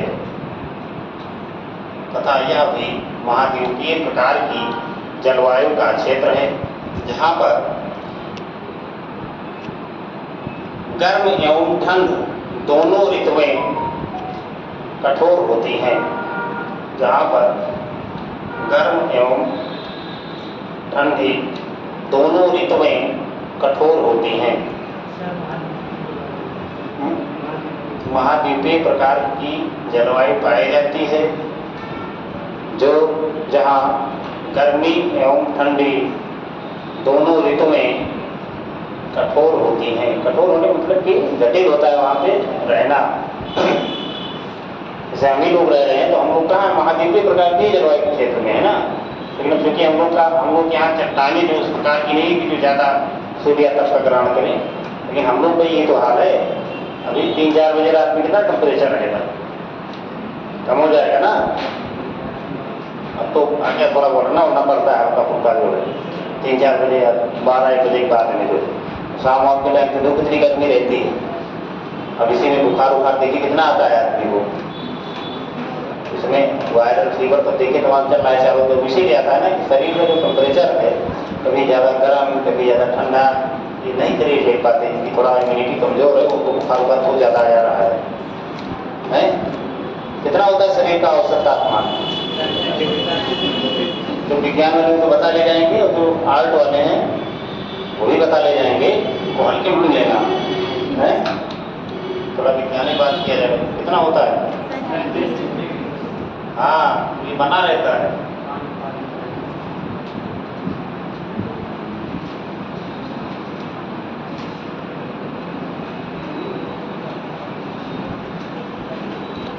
चलिए पैराग्राफ चेंज कर दीजिए, इसमें थोड़ा आर्थिक पक्ष में ले लीजिए। अब पंजाब हरियाणा का मैदान है तो फिर जाहिर सी बात है यहाँ पे हरित क्रांति की बात तो आएगी ही आएगी। तो लिखिए थोड़ा सा, लिखो नदी जलोढ़ों से निर्मित होने के कारण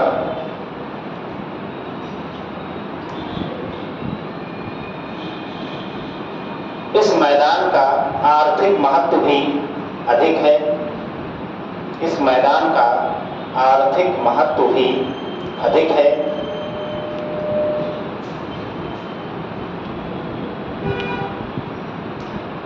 उन्नीस सौ 66-67 में हरित क्रांति की शुरुआत 1966-67 में, हाँ 66-67 लिखो, कंफ्यूज नहीं होना है। हरित क्रांति की जो शुरुआत आपकी हुई है 1966-67, एक वर्ष कभी मत लिखा करिए।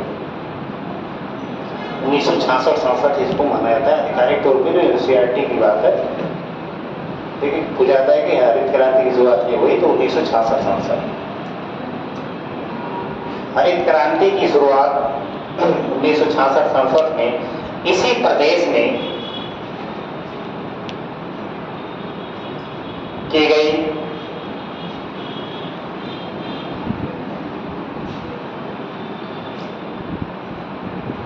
जिसका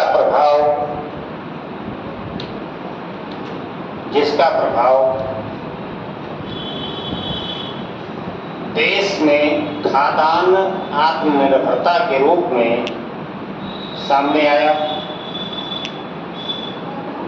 खाद्यान्न आत्मनिर्भरता के रूप में सामने आया।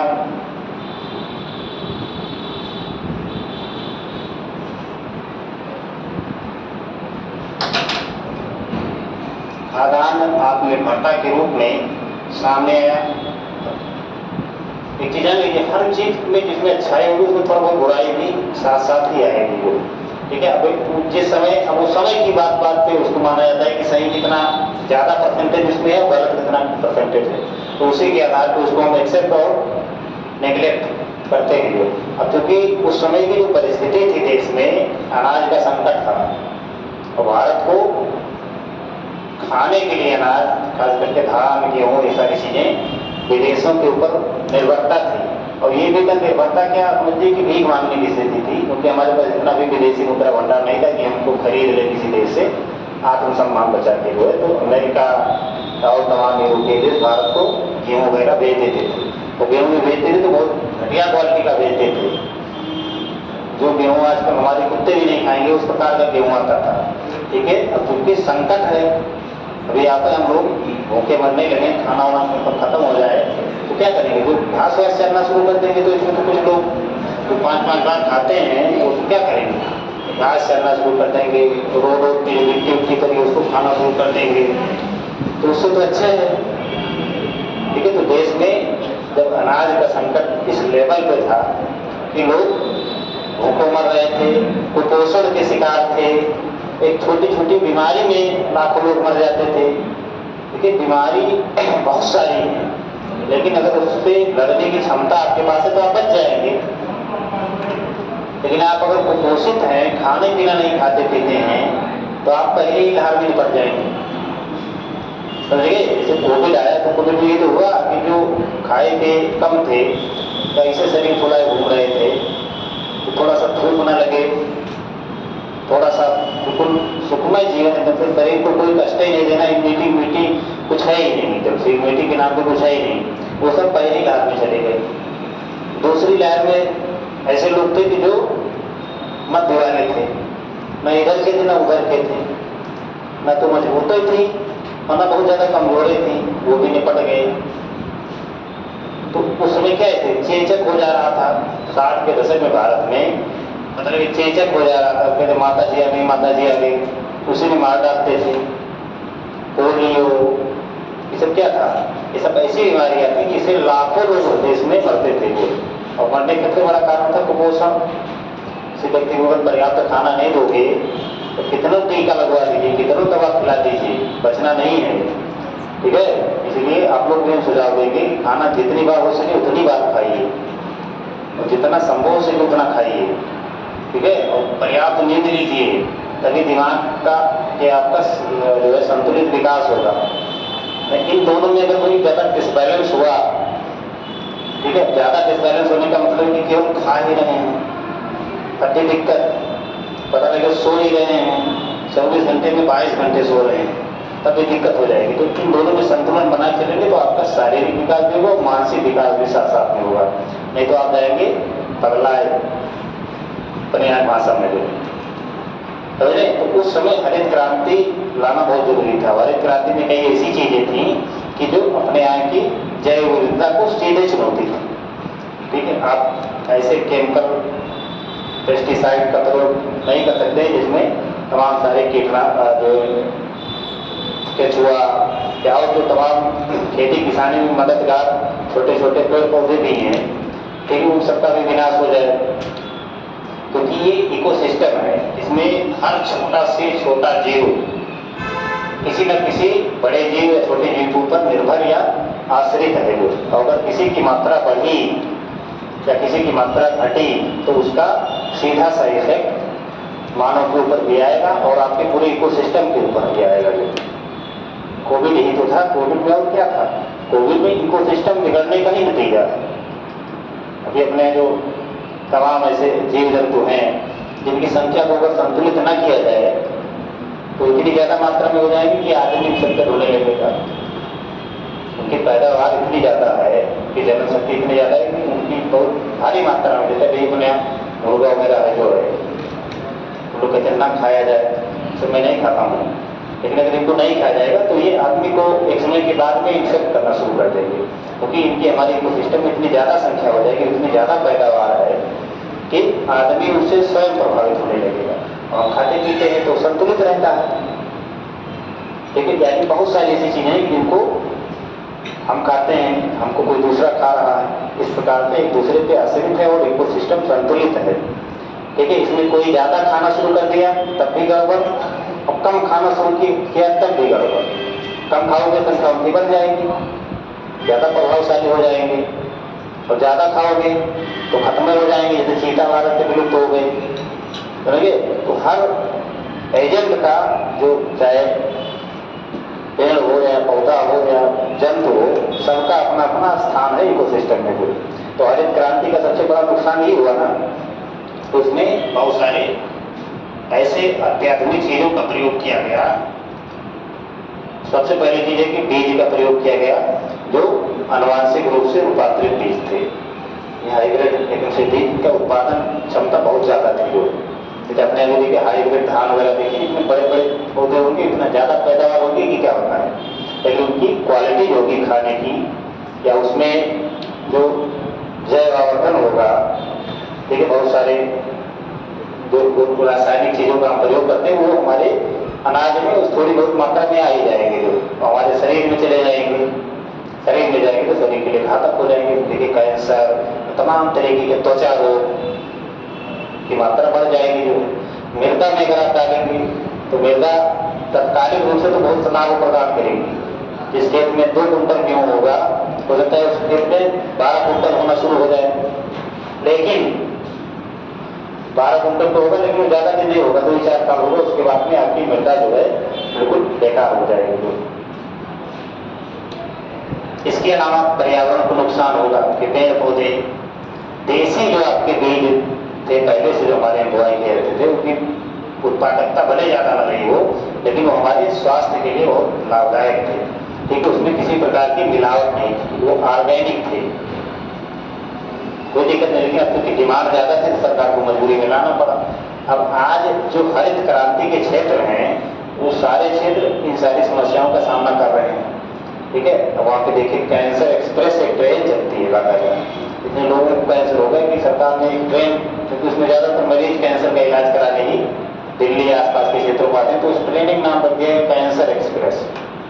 ठीक है, अभी वहाँ का प्रभाव है। ठीक है, इसके अलावा जमीन जो उनकी है उसकी उत्पादकता लगातार बढ़ गई, क्योंकि कृषि खेती किसानी जो हरित क्रांति वाले क्षेत्र आज भी वहाँ का मुख्य काम है जो है। ठीक है, तो उसमें भी समस्या आने लगी, उत्पादकता कम होने लगी, शारीरिक रूप से या स्वास्थ्य के रूप से वो नुकसान करना शुरू ही कर चुके हैं। ठीक है, तो इस प्रकार से बहुत सारी अच्छाइयाँ एक समय में उसमें जरूर थी, लेकिन उसके बाद में बहुत सारी चुनौतियाँ भी हमारे सामने हरित क्रांति ने प्रस्तुत की। इसलिए अब कहा जाता है कि अब सदाबहार क्रांति लाई जाएगी। सदाबहार क्रांति का मतलब कि ये न रहे कि 2-4 साल उत्पादन बढ़े, सदैव उत्पादन बढ़े। ऑर्गेनिक कृषि, जिसको जैविक कृषि कहते हैं, जैविक कृषि को बढ़ावा दिया जा रहा है कि कुछ खादे पानी न डालो, कोई देसी खाद पानी डालो। अभी देखिए ऑर्गेनिक प्रोडक्ट मार्केट में तमाम लॉन्च हो रहे हैं, तो इतने महंगे होते हैं, जो आलू आप 30-35 रुपये किलो खरीदते हैं, वहाँ जाएंगे ऑर्गेनिक प्रोडक्ट लेने, वो कर ले 450 रुपये किलो आलू। ठीक है, वो फिर गोबर के खाद से बनाई जाएगी, उसमें कोई केमिकल का प्रयोग नहीं किया जाएगा, किसी प्रकार के पेस्टिसाइड का प्रयोग नहीं किया जाएगा। तो इनके पास वो क्षमता है, वो खाते हैं। भारत में यही क्षमता नहीं है, भारत में गुणवत्ता पे ध्यान नहीं देते, ज़्यादा पे ध्यान दिया जाता है, तो वो सारे प्रोडक्ट कहाँ चले जाते हैं?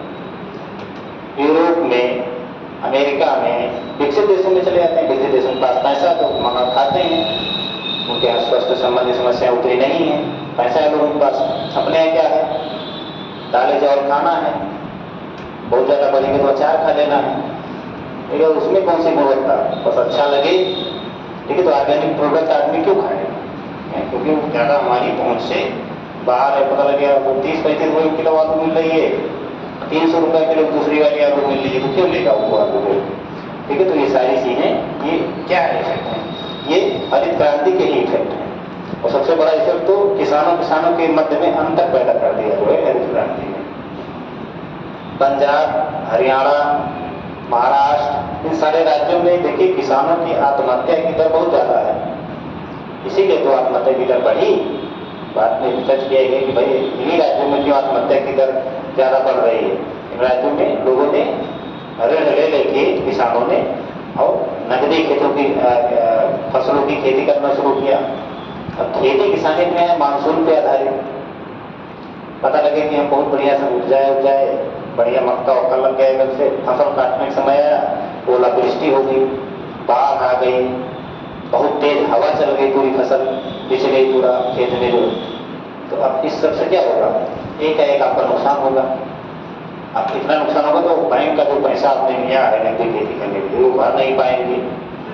आप पहले से उसमें आधे ज़्यादा भर्ती लगा ही चुके होंगे। अब एकाएक इतना नुकसान हो जाएगा तो आदमी क्या करेगा? जिसके पास कोई इनकम का सोर्स नहीं होगा तो कहाँ लेके आएगा पैसा? तो बहुत सारे किसान जो है देश में आत्महत्या कर लिए नकदी फसल वाले क्षेत्रों में जो है। उसके बाद तो सरकार ने कहा कि वैसा है कि भाई किसानों को जो है फसल बीमा दिया जाए, उनकी फसल का बीमा कर दिया जाए कि अगर कुछ ऐसी आपदा आ गई तो हम भैया जो पैसा आप लगाए वो हम आपको वापस कर देंगे। जो अब पूर्वांचल का किसान है अपने यहाँ का, उसको इस सबसे कोई लेना देना नहीं। फसल गई तो गई, क्योंकि उस पर उसकी टोटल निर्भरता नहीं है।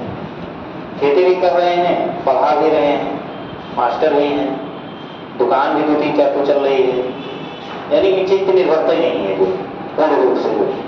तो आप सेक्टर नहीं होंगे जो पता लगे खेती भी कर लिए, दिल्ली मुंबई भी चले गए, कमा उमा के लिए आए पैसा, इधर गया तो उधर वाला हो गया, उधर गया तो इधर वाला काम लिया, कोई दिक्कत नहीं है, मामला कंट्रोल में हो गया। और किसी एक ही चीज पे अगर आप आश्रित हो गए तो गया तो समझो। इसलिए कहता है विविधता बहुत हमेशा आवश्यक होती है। विविधता किसी एक चीज पे आपकी डिपेंडेंसी कई बार घातक सिद्ध हो सकती है। जो तो हरित क्रांति के बहुत लाखों नुकसान है इस क्षेत्र में, इस मैदानी क्षेत्र में जहाँ पे हरित क्रांति लाई गई हो, और आज भी उसके इफेक्ट जो है तमाम रूपों में समय समय पे सामने आते हैं जो। इसीलिए देखिए वहाँ के किसान जो है वो एमएसपी की गारंटी के लिए क्यों विरोध कर रहे हैं? भाई हमको एमएसपी की गारंटी दे दो बस, कि हम आपकी फसल उसी दाम पे खरीद लेंगे जिस दाम पे हम घोषित करेंगे। सरकार तो घोषित करती ही करती है 23-24 फसलों का मूल्य, लेकिन अब दिक्कत ये है कि 23-24 फसलों का मूल्य घोषित तो कर देती है, लेकिन वहाँ पे मंडियाँ लेती नहीं है। और लेगी तो उतना टर्म कंडीशन हो जाएगा, उतनी साफ सफाई होना चाहिए, गुणवत्ता चेकिंग होगी, तमाम सारी चेकिंग होगी, लेबर का काट देंगे, बहुत सारी कटौती करेंगे तो उनको कम मिलता है। तो मैंने कहते कि ऐसा है कि हमको आप हमारी फसल कैसे भैया आप हमको गारंटी लीजिए कि हम भैया खरीदे ही लीजिए, वो ऐसी गारंटी मुँह से नहीं मानेंगे। कानूनी गारंटी, कानूनी गारंटी का मतलब ये होता है कि अगर आप नहीं माने तो फिर हमारी और आपकी भेंट कहाँ होगी? हाई कोर्ट और सुप्रीम कोर्ट में, क्योंकि वहीं पे हम आप निपटेंगे। जो अब मौखिक गारंटी का मतलब हम नहीं माने तो नहीं माने, हमारा मन था नहीं 15 लाख नहीं देने का तो नहीं दिए, कह दिए, या हमारा कोई इस प्रकार का मन था तो कोई वादा कर दिए, हमारा मन है तो नहीं देंगे। लेकिन जब कानूनी गारंटी हो जाती है किसी चीज़ की तो उसका मतलब है कि आप उसको चैलेंज कर सकते हैं न्यायालय में। जो और न्यायालय में चैलेंज करेंगे तो हो सकता है हार भी जाए, कोई जरूरी कि जीत ही जाए नहीं। तो इसलिए किसान मांग करें कि हमको गारंटी दीजिए, क्योंकि उत्पादकता बहुत ज़्यादा है उन लोगों में। पता लगा टमाटर उत्पादित करते हैं जो है, अब जिस समय 2 ही टमाटर, आज रेट टमाटर का पता लगा है कि 60 रुपये किलो है, और किसान भी सोचे कि चलो यार उत्पादित कर देंगे, हमारा 60 में नहीं बिकेगा 50 से बिक जाएगा, तब भी बहुत ज़्यादा हमको लाभ मिल जाएगा और हमारा आराम से ऋण भी पूरा हो जाएगा, हमको एक अनुपात में लाभ भी मिल जाएगा। पता लगे बो दिया 100 एकड़ में टमाटर पैदा हुआ तो टमाटर का रेट आ गया 5 रुपये किलो, सब तहस नहस हो गया। देखिए किसान तो रोड पे टमाटर फेंक के सरकार को दबाव में लाते हैं कि देखिए हम रोड पे फेंक दे रहे हैं, हम आपको नहीं देंगे, 5 रुपये नहीं देंगे। छोड़ो, क्या मतलब है? 1 रुपया 2 रुपये किलो देने का क्या मतलब है? 60 रुपये हम आशा किए थे, 60 के बजाय 50 तक तो 40 तक हमसे ले लेते, तब भी हमारा लाभ हो जाता। अब हम 5 रुपये किलो आपको टमाटर दें, भर्ती हमारी लग गई 10 रुपये किलो की, 5 रुपये खर्चे भी दें जो। और गारंटी अगर होती, सरकार गारंटी नहीं होती कि भैया हम आपको 50 रुपये खरीद लेंगे, तो लेना पड़ता सरकार को। ठीक है, तो ये सारा बवाला चलता है क्षेत्रों में, मैदानी प्रदेशों में, कृषि किसानी और हरित क्रांति के क्षेत्रों में जहाँ उत्पादकता बहुत ज़्यादा है। ठीक है, अब थोड़ा सा इसमें और लिख लीजिए, तो टाइम हो गया होगा, आप लोग इंतजार कर रहे होंगे कि भगवान छोड़ दें अब। ठीक है, लेकिन अभी 2-3 मिनट बाद छोड़ेंगे। थोड़ा सा लिख लीजिए, इसमें क्या लिखे हैं?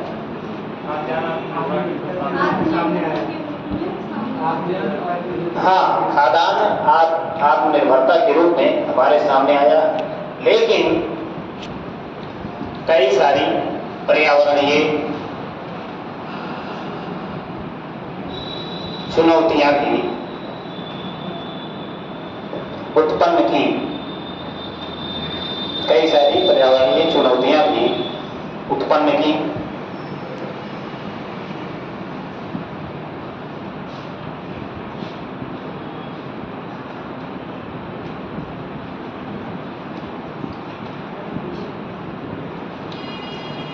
अब इसी हरित क्रांति के क्षेत्र की बात है। यहाँ पे हरित क्रांति में एक पैकेज प्लान था ना, इसमें उच्च उत्पादकता के बीज दे जाएंगे, पेस्टिसाइड आपको दे जाएंगे, सिंचाई के लिए आपको मुफ्त बिजली दी जाएगी, सारी सुविधाएं थी। अब जहाँ पे मुफ्त बिजली मिल गई हरित क्रांति के क्षेत्रों में, नाटक पानी चलाए हुए, ठीक है, तो इतना ज्यादा सिंचाई कर दिए कि जानिए कृषि कार्य में कोई भी अति, किसी के हर क्षेत्र में लागू होता है कि अति आप नहीं कर सकते। अगर अति आप करेंगे तो उसका नुकसान होना शुरू हो जाता है।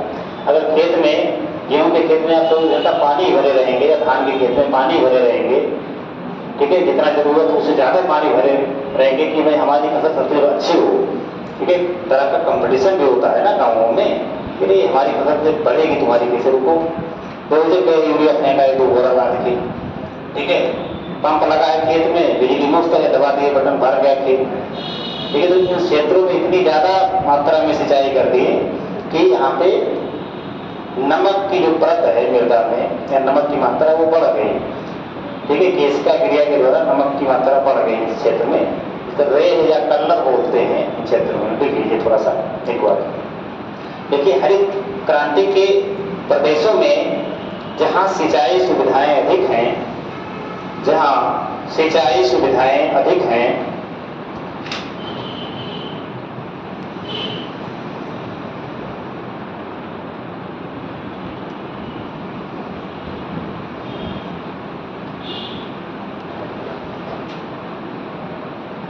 वहाँ मृदा में केशिका क्रिया अधिक होने से, केशिका क्रिया अधिक होने से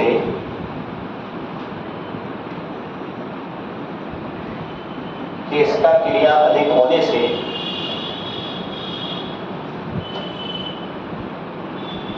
मृदा के ऊपरी परतों में, मृदा के ऊपरी परतों में लवण एवं क्षार के अंश अधिक आ गए, लवण एवं क्षार के अंश अधिक आ गए, अधिक आ गए,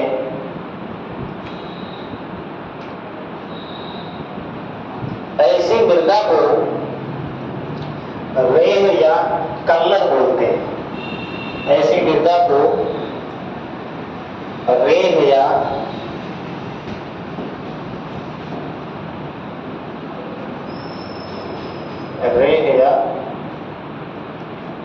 कल्लर, रेह या कल्लर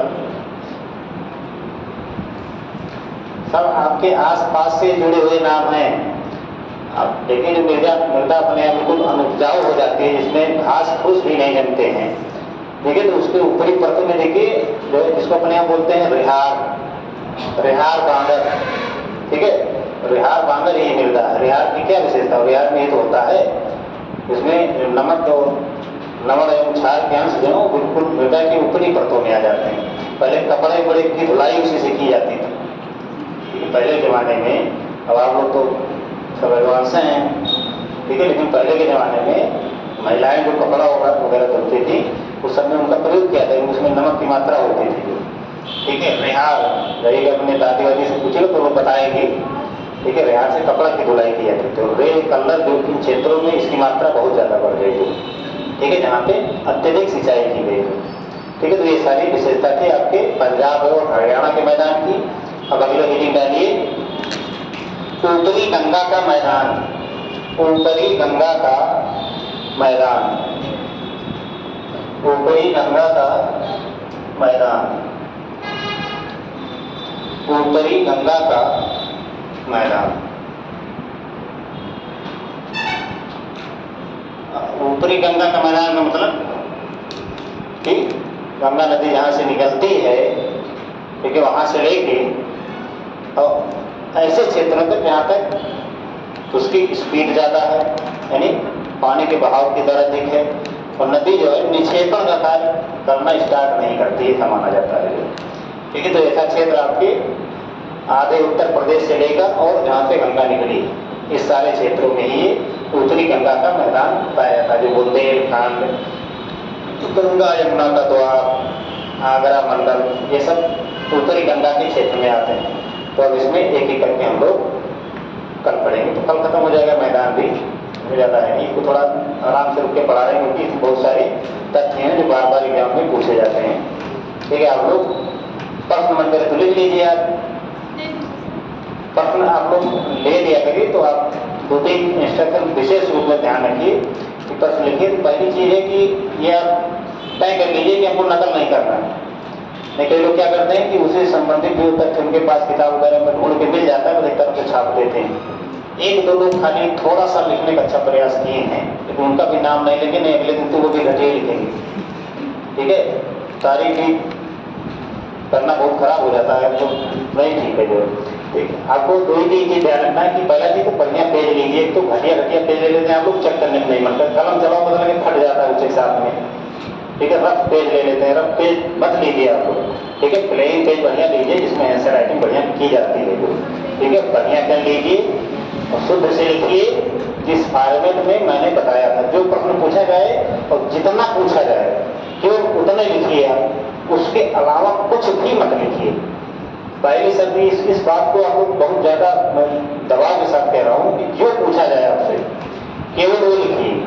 आप लोग करते क्या हैं कि जो पूछा गया वो गया ऐसी तैसे, उसकी कोई मतलब नहीं उसका, जो हमको आता है वो हम लिखेंगे और पूरा मारते पोथी बनाकर रख देते हैं। जो पूछा गया है उससे कहीं दूर दूर तक कोई मुकाबले नहीं है उसका। तो अब एक दिन मैं एक लड़की को लिखी थी, जो है नाम क्या नहीं, क्योंकि उसने पूरा एकदम से समझो कि कुछ बचा नहीं तो नहीं लिख डाला, 3 पन्ने में उसने लिखा था। क्योंकि प्रश्न पूछा गया था कि विश्व में पेट्रोलियम का असमान वितरण किन किन प्रकार की चुनौतियां उत्पन्न करता है। प्रश्न बहुत सीधा साधा है, जहाँ पेट्रोलियम पाए जाते हैं उन क्षेत्रों का जिक्र करना था और उसके बाद चुनौतियों का जिक्र करना था। 2 ही बात इसमें थी और उसने बिल्कुल कोई चीज छोड़े नहीं, हिंदू मुस्लिम जाति सब आके उसमें समाहित करते हैं लोग। ठीक है, तो इस प्रकार के बिल्कुल आपत्तिजनक शब्द बिल्कुल आप लोग मत लिखिए, जो है जो पूछा जाए वही केवल लिखिए। जो इन 3 बातों का आप लोग ध्यान कीजिए और चौथी जो बात है वो लिखिए जरूर। ठीक है, भले गलत लिखिए पूरा, लेकिन अभी लिखिए जरूर। ये 3 मैंने सही लिखने के बाद इसमें कुछ भी नहीं कहा है, इसमें केवल 3 इंस्ट्रक्शन आपको दिए हैं। जो पूछा जाए वो लिखिए, सही पन्ने लिखिए और सभी लोग लिखिए। ठीक है, ये 3 चीज। बाकी अच्छा बुरा ये तक अभी आप लोग छोड़ ही दीजिए, अभी उस लेवल का नहीं पहुंचे, उस लेवल पहुंच जाएंगे खुद ही तय कर लेंगे आप लोग कि हमको चेक करने की जरूरत नहीं पड़ेगी कि हम अच्छा लिख रहे हैं कि बुरा लिख रहे हैं। ठीक है, लेकिन अभी से जब शुरुआत कर देंगे तो 5-6 महीने में एक अच्छी राइटिंग स्किल आपके पास होगी, जो कि सबसे महत्वपूर्ण पक्ष है आपकी सिविल सर्विसेज के एग्जाम को क्रैक करने के लिए। ठीक है, तो प्रश्न लिखिए। आज हम संख्या देख रहे हैं बहुत ज़्यादा है, अगर कल हमको इतने पन्ने नहीं मिले तो समझो नाम बोल बोल के खड़ा करने लिए दे जाने से, क्योंकि हम गिन लें पहले 4, 7, 3, 10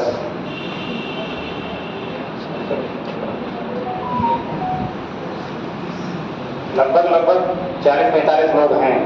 ठीक है, तो पन्ने भी 45 ही होने चाहिए, इससे कम नहीं हो। जो है लिखिए, बहुत सरल और बहुत व्यवहारिक प्रश्न दे रहे हैं। ठीक है, आप लोग बिल्कुल सोच सोच के लिखिएगा, घबराने वाली की जरूरत नहीं है। ठीक है ना, नहीं नकल करने की जरूरत। देखिए, अगर हिमालय पर्वत श्रृंखला नहीं होती तो भारत पर इसके कौन कौन से प्रभाव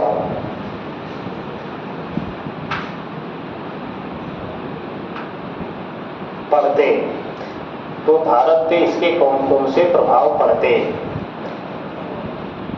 क्वेश्चन मार्क। विश्लेषण कीजिए, विश्लेषण कीजिए।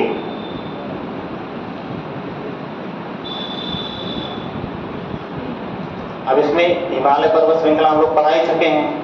अभी घर जाके ना कीजिए कि एक तरफ हिमालय उतार ले रहे हैं, जो है 3 बनने में, जो है ये बिल्कुल मत कीजिएगा।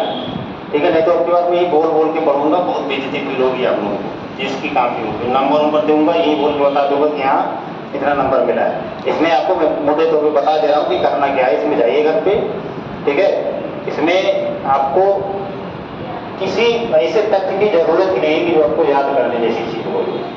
ठीक है, आप इसमें भूमिका के तौर पे ये लिखिए, प्रस्तावना के तौर पे, कि एशिया महाद्वीप में हिमालय की लोकेशन क्या है, या आप ये लिख सकते हैं एशिया महाद्वीप अगर प्रश्न में नहीं है क्योंकि, तो आप ये लिख सकते हैं कि भारत के उत्तर में जम्मू कश्मीर राज्य से लेकर और भारत के पूर्वोत्तर तक एक विस्तृत पर्वतमाला के रूप में हिमालय की अवस्थिति है।